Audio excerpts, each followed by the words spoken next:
जय हिंद सभी को। जय माँ सरस्वती जी सदा सहाय।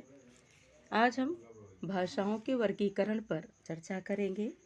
भाषाओं का पारिवारिक वर्गीकरण।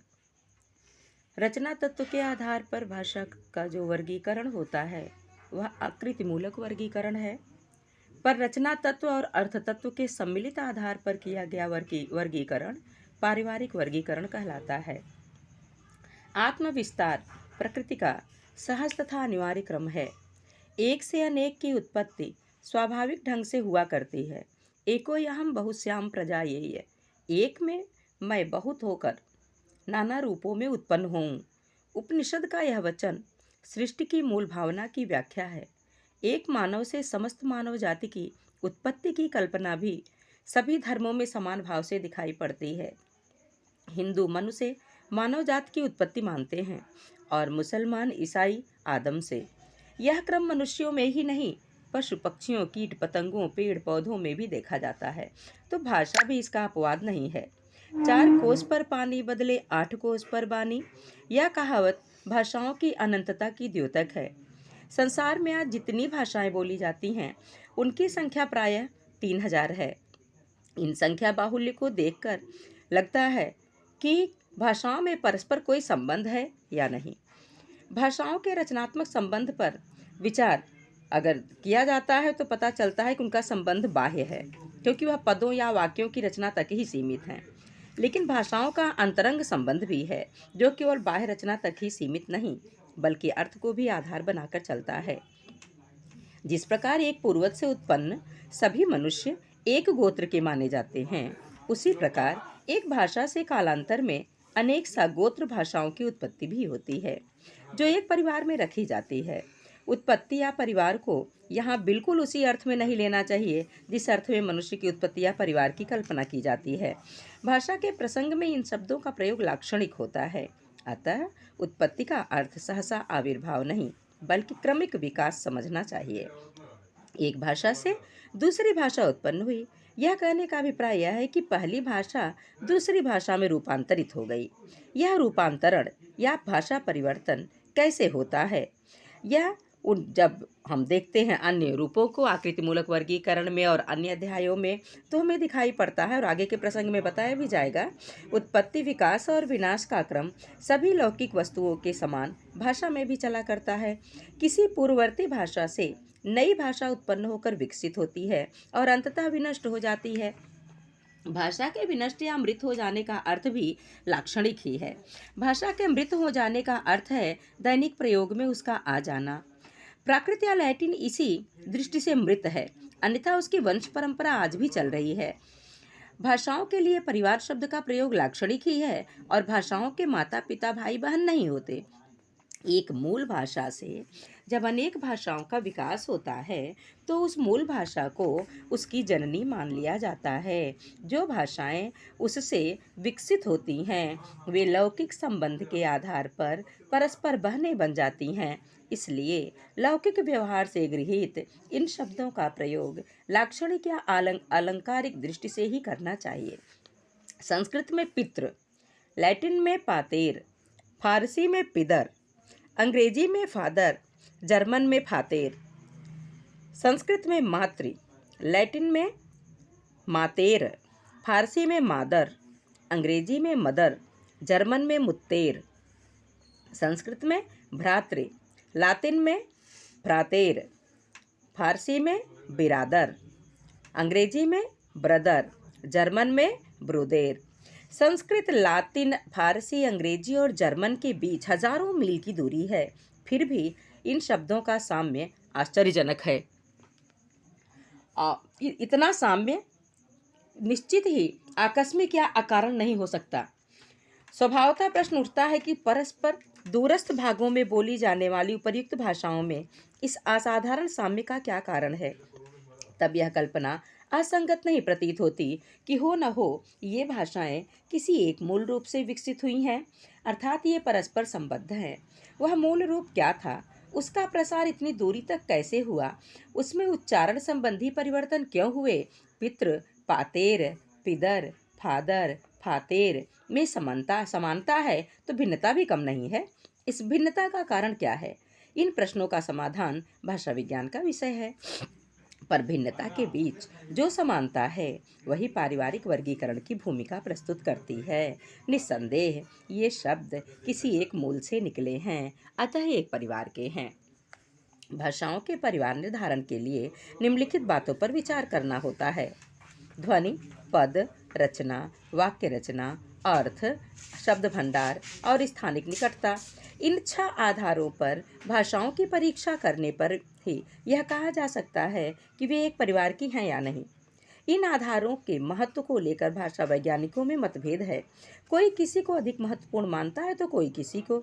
ध्वनि बाह्य प्रभाव के कारण या अंतर्निहित परिवर्तनशीलता के कारण कालांतर में बदल जा सकती है, अतः उसे पारिवारिक वर्गीकरण का दृढ़ आधार मानना कठिन है। उदाहरण के लिए संस्कृत में ज ध्वनि नहीं है, यद्यपि भारत यूरोपीय परिवार की अन्य भाषाओं जैसे फारसी, रूसी, जर्मन आदि में यह वर्तमान है। संस्कृत में ट वर्ग है जो फारसी, रूसी आदि भाषाओं में नहीं है। स्वयं एक भाषा की ध्वनियाँ भी कालांतर में बदल जाती हैं। संस्कृत की री, ए, ऐ, ओ, औ आदि ध्वनियों का आज उसी रूप में उच्चारण नहीं होता जिस रूप में वैदिक काल में हुआ करता था। इसी तरह ढ़, ढ ध्वनियाँ संस्कृत में नहीं थीं, पर हिंदी आदि अनेक आधुनिक भारतीय भाषाओं में आ गई हैं। और संस्कृत में भी अनेक शब्दों का उच्चारण हम इन्हीं ध्वनियों के साथ करते हैं। क्रीडति पीड़ा न कहकर क्रीडति पीड़ा न कहकर अधिकतर संस्कृतज्ञ भी क्रीडति पीड़ा ही कहते हैं। दृढ़, गूढ़, रूढ़ का उच्चारण दृढ़, गूढ़, रूढ़ हो गया है। भाषा का शब्द भंडार भी पारिवारिक वर्गीकरण का प्रामाणिक आधार नहीं है, क्योंकि किसी भाषा के में अनेक कारणों से दूसरी भाषाओं के शब्द आ जाया करते हैं। उदाहरण के लिए चाय शब्द चीनी, रूसी, तुर्की, हिंदी में समान रूप से प्रयुक्त होता है, किंतु ये भाषाएं एक ही परिवार की नहीं है। यदि इस शब्द को लेकर कोई इन चारों भाषाओं को एक परिवार में रखने का प्रयास करे तो यह उसकी भूल होगी। अरबी के हजारों शब्द फारसी में आ गए हैं। इसी तरह तुर्की अरबी के बहुत सारे शब्द हिंदी में आ गए हैं। उससे यह निष्कर्ष निकालना गलत होगा कि तुर्की, अरबी, फारसी या हिंदी एक ही परिवार की भाषाएं हैं। अर्थ की स्थिति भी ध्वनि या शब्द भंडार जैसी अनिश्चित है। ध्वनि परिवर्तन के समान ही अर्थ परिवर्तन भी भाषा की सहज विशेषता है। आरंभ में मृग का अर्थ पशु मात्र था, किंतु बाद में वह पशु विशेष का वाचक हो गया। फारसी में उसका ध्वनि परिवर्तन भी हुआ और अर्थ परिवर्तन भी। मृग से मुर्ग बना, जिसका अर्थ हो गया पक्षी। अर्थात अर्थ भी स्थिर रहने वाली वस्तु नहीं है, पर विशेषात पद रचना और वाक्य रचना ये 2 ही आधार बचते हैं जिन पर व्याकरण का अनुशासन रहता है, और इसके कारण उनमें कम से कम परिवर्तन होता है। परिस्थितियों से प्रभावित होकर किसी भाषा की ध्वनियाँ बदल सकती हैं, नए शब्द आ सकते हैं, अर्थ में परिवर्तन हो सकता है, किंतु पद रचना या वाक्य रचना का प्रकार आसानी से नहीं बदल सकता। इसलिए पारिवारिक वर्गीकरण का विचार करते समय सबसे अधिक महत्व इन्हें देना पड़ता है। स्थानिक समीपता का भी पारिवारिक वर्गीकरण में योगदान है, क्योंकि संबद्ध भाषाएं प्रायः भौगोलिक दृष्टि से निकटस्थ होती हैं, किंतु यह अनिवार्य नहीं है। उदाहरणार्थ, उड़िया और तेलुगु की सीमा एक है, किंतु दोनों एक ही परिवार की नहीं है। इसी तरह अरबी और फारसी में भौगोलिक दूरी नहीं है, फिर भी दोनों 2 परिवार की है। इसके प्रतिकूल हिंदी और अंग्रेजी के बीच हजारों मील की दूरी होने पर भी वे एक परिवार की हैं। अतः पारिवारिक वर्गीकरण के लिए मुख्यतः पद रचना और वाक्य रचना को ही आधार मानना चाहिए। ध्वनि, अर्थ, शब्द भंडार एवं स्थानिक निकटता पारिवारिक वर्गीकरण के आधार तो हैं, किंतु गौण रूप से हैं। उन पर पूर्णतः निर्भर नहीं किया जा सकता, और संदेह की स्थिति में इन सभी आधारों को यथासंभव इतिहास, पुरातत्व तथा अन्य संबद्ध शास्त्रों से पूरित करना चाहिए। इन सबका योग होने पर ही जो निष्कर्ष प्राप्त होगा वह ग्राह्य होगा। भाषाओं के पारिवारिक संबंध की संदिग्धता के अनेक कारण हैं। सामग्री की अल्पता के कारण निश्चित निर्णय में बाधा पहुंचती है। अनेक भाषाएं लुप्त हो चुकी हैं। कुछ भाषाओं के कतिपय शब्द ही अवशिष्ट रह गए हैं, जैसे हित्ती के। ऐसी अपूर्ण सामग्री से सर्वथा संतोषप्रद और मान्य निष्कर्ष नहीं निकल सकता। किसी भी भाषा का प्राचीन रूप शताब्दियों की कौन कहे, सहस्राब्दियों तक फैला होता है। इस बीच उस भाषा में न जाने कितने उतार चढ़ाव होते हैं। जिस भाषा का रूप लिखित नहीं है, उसका तो कभी कभी नाम ओ निशान तक मालूम नहीं होता। जो भाषाएं लुप्त हो गई हैं या जिनका ज्ञान अधूरा है, उन्हें किस परिवार में रखा जाए, यह एक समस्या है। सामग्री की अल्पता की कठिनाई अपभ्रंश से और बढ़ जाती है, और यदि साहित्य लिखित रहा तो प्रतिलिपिकारों की संशोधन वृत्ति के कारण भी शब्दों के रूप बदल जाते हैं। इसलिए एक नई उलझन पैदा हो जाती है।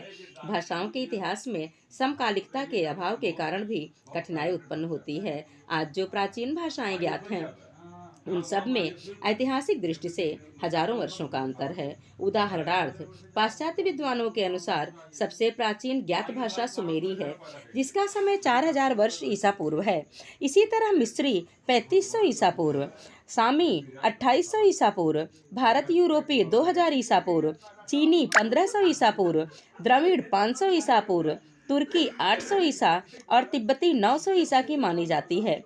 भारत यूरोपीय परिवार में भी भारत ईरानी का समय 2000 से 1500 ईसा पूर्व, हित्ती का 1850 ईसा पूर्व, ग्रीक का 800 ईसा पूर्व, ट्यूटानिक का 300 ईसा पूर्व, इतालिक का 700 ईसा पूर्व और इसी तरह से इनका समय है।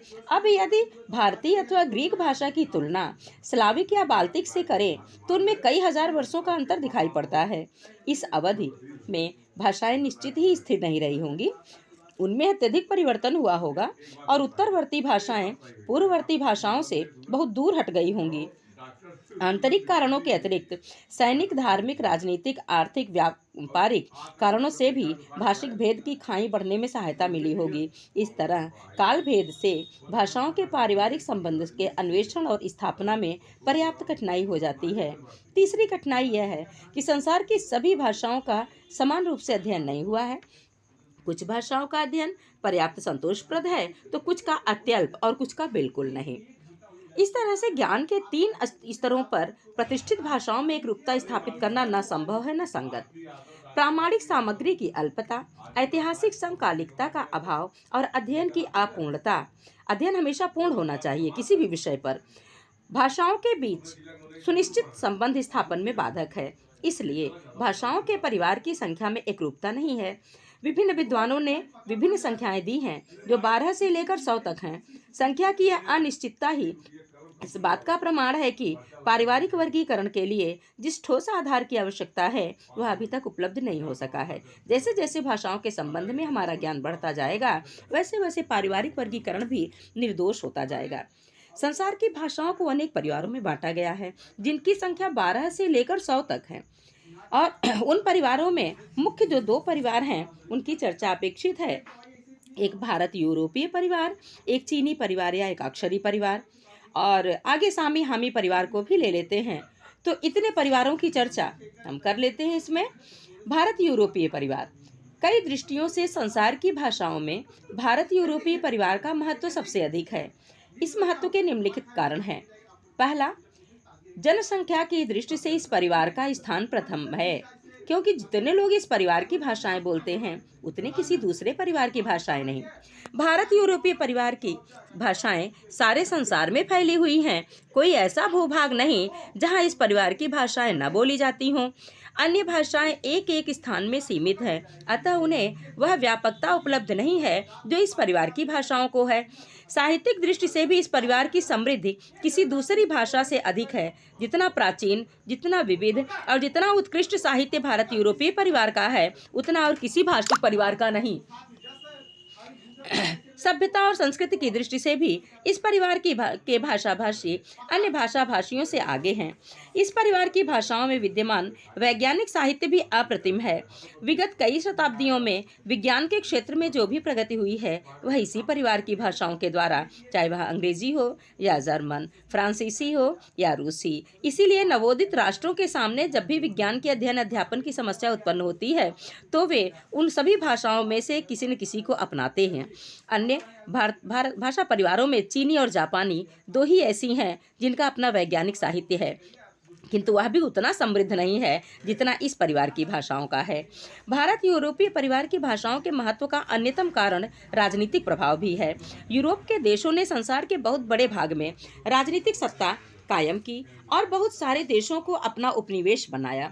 स्वभावतः उपनिवेश में शासकों की भाषाएं अपनाई गईं और उनके प्रसार का आशातीत अवसर मिला।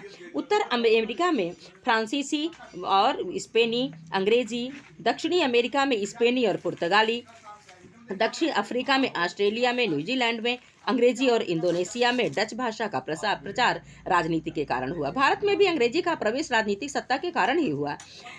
अफ्रीका के अन्य भागों में फ्रांसीसी, जर्मन, इतालवी, बेल्जियम आदि भाषाओं का प्रसार राजनीतिक प्रभाव का ही परिणाम है। भाषा विज्ञान की दृष्टि से इस परिवार के सबसे महत्वपूर्ण होने का कारण यह भी है कि इस परिवार की भाषाओं का जितना अध्ययन हुआ उतना अन्य परिवार की भाषाओं का नहीं।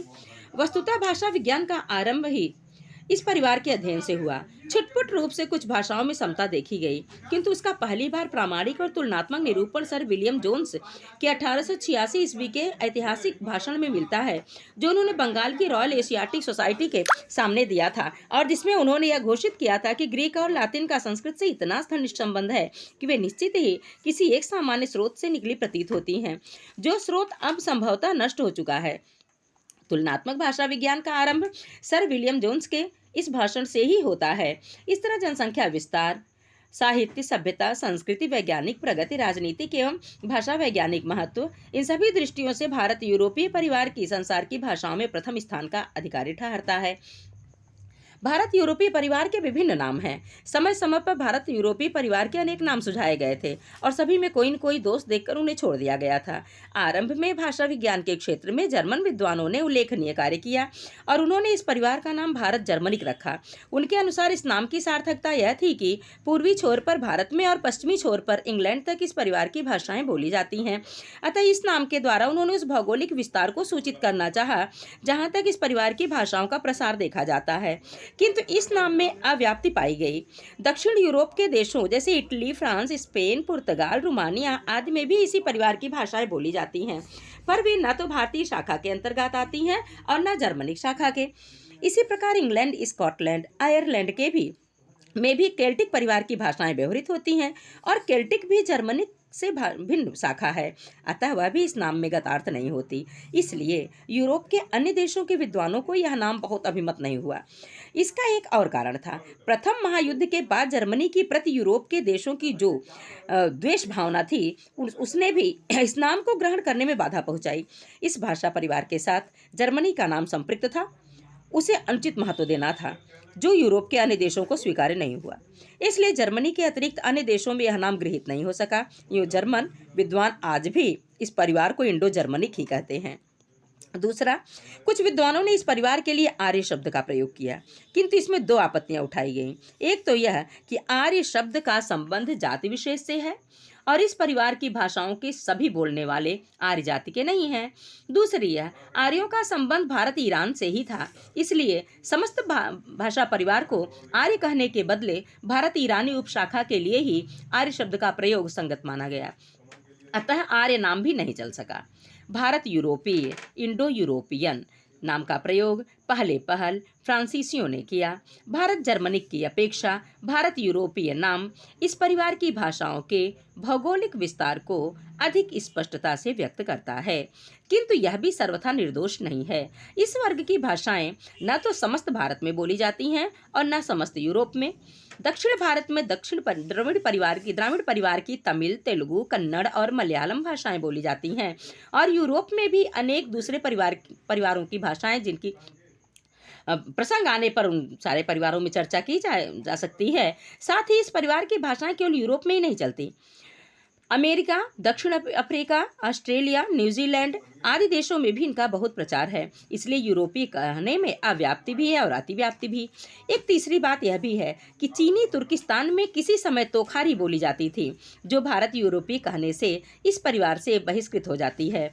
इस तरह इस नाम को लेकर भी अनेक कठिनाइयां हैं, किंतु यह इतना अधिक चल पड़ा कि उपर्युक्त अव्याप्ति अतिव्याप्ति के रहते हुए भी सबसे अधिक मान्य हो गया है। वस्तुतः कोई भी ऐसा नाम ढूंढ निकालना संभव नहीं है जो किसी न किसी दोष से ग्रस्त न हो। ऐसी अवस्था में प्रसिद्धि को आधार बनाकर भारत यूरोपीय नाम स्वीकार कर लेने में कोई हानि नहीं है। कुछ विद्वानों ने इस परिवार को भारत हित्ती कहा, इंडो हित्ताइत। सन 1893 में एशिया माइनर के बोगासगोई नामक स्थान की पुरातात्विक खुदाई के प्रसंग में कुछ कीलाक्षर लेख मिले, जिन्हें 1917 में चेक विद्वान ह्रोजनी ने पढ़कर यह स्थापना रखी कि हित्ती भारत यूरोपीय परिवार की ही भाषा है।